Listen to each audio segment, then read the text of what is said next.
大家问千万二，大家要跟大家做伙来捌一日，一个做风台，大家一定爱张持。啊，若无风台算长，造成灾害，亲像一支剑同款来剑剑。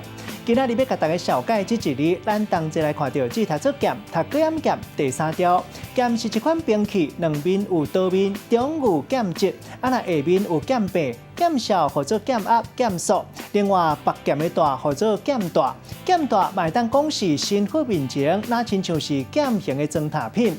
啊，若是一个人目眉尾尖尖或者剑眉，也有一款古早铁头米或者剑玉，这是为日语来的。有人直接讲是剑球，有人直接讲铁头。啊，若当机五宝之一，也就是刷鱼剑。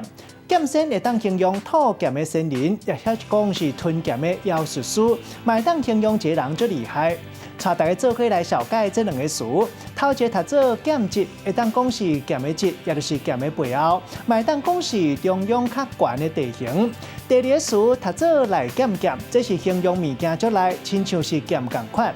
咱用一句话来举例，甲这两个词合做伙。比如讲，做路就爱做较剑质，安尼落大雨才会当下水，才袂对做田人造成危害，亲像刀剑同款，大剑剑安尼损失就食力。今仔日小解这一日读做剑，提供给观众朋友来参考。